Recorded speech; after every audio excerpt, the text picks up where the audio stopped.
আসসালামু আলাইকুম। আব্বা ভালো আছেন? ওয়ালাইকুম আসসালাম বাবা, আলহামদুলিল্লাহ ভালো আছি। তুমি ভালো আছো? জি আব্বা, আলহামদুলিল্লাহ আপনাকে দোয়ায় আমি অনেক ভালো আছি।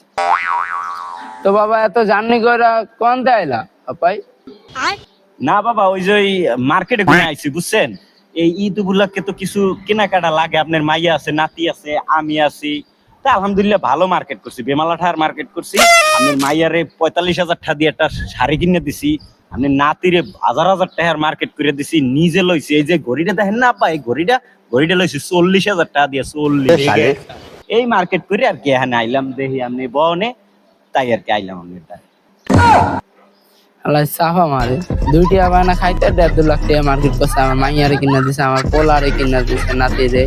কি কয় চাপাবাজ আমার দ্বারা আইছে ঈদের মার্কেট করানোর লেগে, আবার কয় যে হলো আব্বা এটা কিনছে ওটা। তাহলে তো বাবা ঈদের সব মার্কেট তুমি কইরা হালাইছো। আমি আর ভাবছিলাম তোমার বিকালে লয়ে যাবো মার্কেটে, নিউ মার্কেটে, তোমার ভালো করে মার্কেট করে দিলাম। থাক, তাহলে তো আর মার্কেট করে দেওয়ার লাগতেছে না। হাই হাই, সাফাবাজি করতে আবার পোয়া মারা খাইলাম নিয়ে। আয় হাই, এই ঈদে আমার কপালে কোনে মার্কেটটা বুঝে গেছে। না আব্বা, আপনারা মুরব্বী মানুষ একটা জিনিস কিনে দেবেন, এটা আমার না নিলে আপনাকে অমন গোল করা হইলো না।